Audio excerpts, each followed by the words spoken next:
Happy summer, friends. Welcome back to another episode of Bagels with the Boys. We are here in bustling East Village in New York City, and I am so excited for this episode because I think we all need a little zen in our life. We are heading inside a yoga studio that also acts as a home. And we might be doing some yoga later, which is going to be good. I'm not very flexible, so we'll stretch it out a little bit. But we're also going to eat some bagels. We have Alex's bagel order. They'll come on inside with us.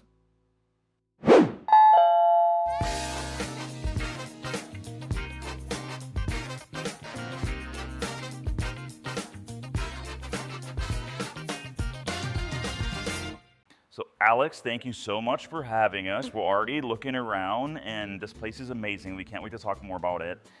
But first, we have some bagels to eat. Bagel business. Okay, so I got an everything bagel, toasted, 2 eggs, and avocado. Ooh, yeah. All right, so we got your bagel order. Oh, you got the same thing? I love the avocado. That makes it creamy. You operate a business out of your home. So tell us how that all came about. I was teaching in another Brownstone down on First and First, and I was looking for a new space, and all the commercial spaces at the time were so expensive. And I thought, like, you know, this is like totally out of reach for me to have my own studio at these price points. Then I found this place. So the nice thing about this is it's actually coded for living with home occupation, which means I can have a business here, but I have to live in the space in order for that business to be legal. Okay. So I came over and looked at it, and the landlord was like, "You're gonna rent this apartment and turn it into a yoga studio. You're perfect." And was there an adjustment for you when you first got the space? Like literally you live and work in the same place.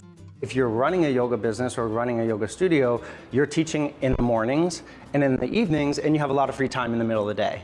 And so having 2 places is actually really inconvenient because usually people are at home in the mornings and the evenings, not at work. And so you're running like an opposite kind of lifestyle. Yeah. So if you wake up in the space where you're gonna greet people in the morning, you already like eliminated the commute. It makes life a lot easier. And then at the end of the day, you gotta clean up after everyone leaves, and then to go home to another space is like you're exhausted already and you've already cleaned up. So then you're gonna go home to your mess, you gotta clean up again. Totally. So living in the space just made life actually like a lot easier. And what type of yoga do you practice in your space?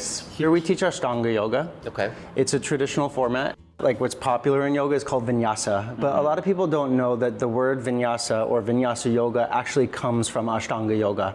Okay. And Ashtanga yoga was the first kind of vinyasa yoga that came to America in the early 70s. And then it kind of expanded and people changed it, and they changed the format of it, and then they put this word vinyasa, which is a catch-all word that just means linking breath with movement. But the difference is that Ashtanga is a set series, and it's codified. And then they can move through the movements in a quiet place, and it takes you into a meditation, which is really the goal of yoga practice, is to bring us into a meditative state. Okay, I really want to see the full space. Let's start here in this kitchen, and I just have to point out your beautiful copper here on the wall. And did you restore this copper? They're not vintage, they're from Mallville, but I use the barkeeper's friend on them every single time I use them because I like them to be displayed. They add so much to the room. They're so beautiful to look at. It's a shame to kind of, you know, put them under the counter. For some reason, I feel like I'm transported to a mid-century home in Los Angeles? Yeah, so the walls and the cabinetry are reclaimed pine. Here it's been here 70 years already, so there's been some just oxidation and color change with the oils being on the wall here. But my landlord is a land conservationist, and he brought all this wood down from his land in Maine. This is a 14-foot mahogany slab. If someone would do this today, they would build it up with multiple pieces. So the fact that this is one slab is just unbelievable. Yeah, it's really quite beautiful. I think the only place you could maybe get something like this if you go to Mira Nakashima, and she's got a couple extras lying around in her back room. This is our main studio where the classes happen. He said he bought the floors at an auction for $1. Oh my gosh. Yeah, and he said it took them forever to install because they're literally 1-inch planks, and there's so many of them. It reminds me of a bowling alley. Yeah. Usually I like to put my mat right here, in front of the wood stove. It's You very. use it? Can we talk about the wood stove a little bit? Yeah, so you use this regularly. This is like Yes, this wood stove is running basically all day long. As soon as it dips below 50 degrees here into the 40s, and then up until spring until it gets warm. So it's literally your heat for all this. day, every day. Yeah, we need this thing, and then people will literally like run to get. They want to put their mat right in front of the fireplace. What is this instrument? Okay, this is a harmonium. Okay. It's actually a French instrument that was introduced into India during the colonial period and then became widely adopted into Indian culture and Indian music. And they're very common in yoga studios. It's more yoga of devotion, what we call like bhakti yoga. And you play the mantras or the chants and you sing along with it, and it's a beautiful way to raise your spirits. I love that. Is it something that you play, or do you have someone I come in? play it, and usually I'll play at the end of the class when people are resting, kind of like a serenade.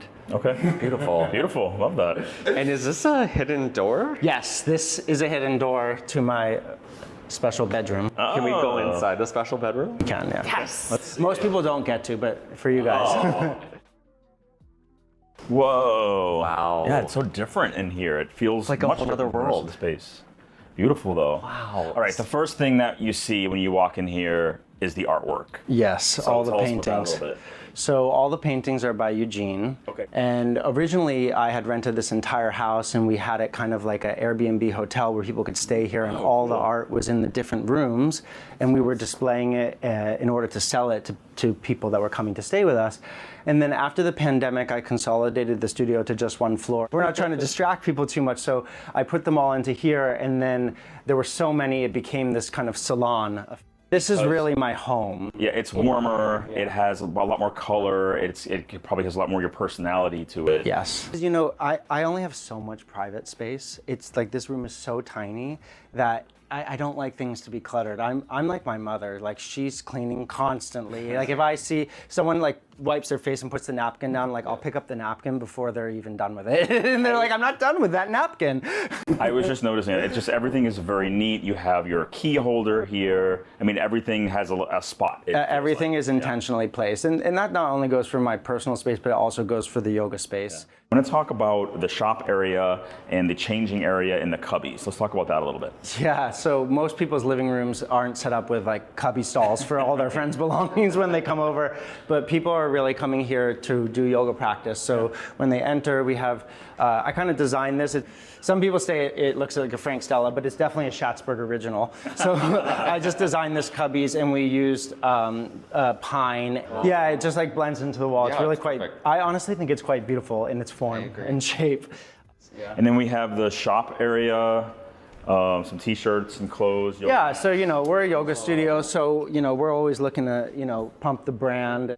Growing up, I used to like walk around department stores with my dad, and we would just like look at like store layout and what the racks were like, what the imagery on the signage was like, and so I really grew up in a retail environment. And my mom was also a buyer at Bloomingdale's. So I get it from both sides. Okay. So clothing, like this was really like my pet project because it was something that's like, it's in my blood and in my identity. So it was really special for me to create my own clothing line for the studio. I love it.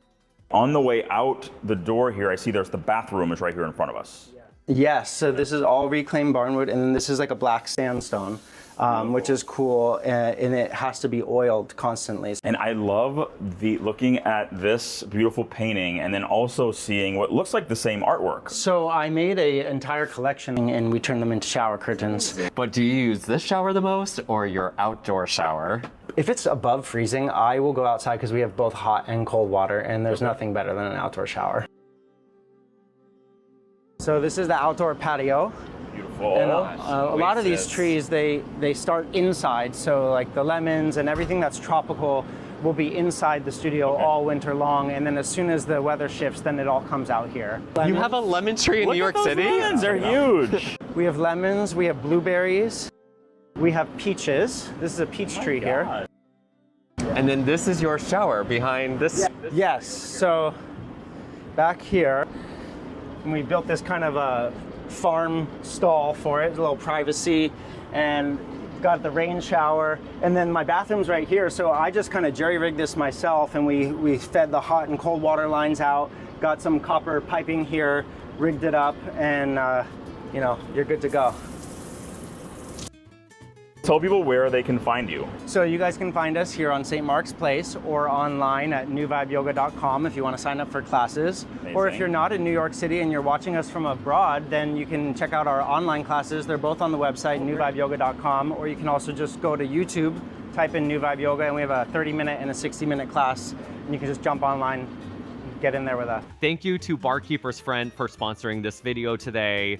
We genuinely love them, and so does Alex. I'm already feeling a lot calmer, a lot more intentional, and I'm excited to sign up for some yoga.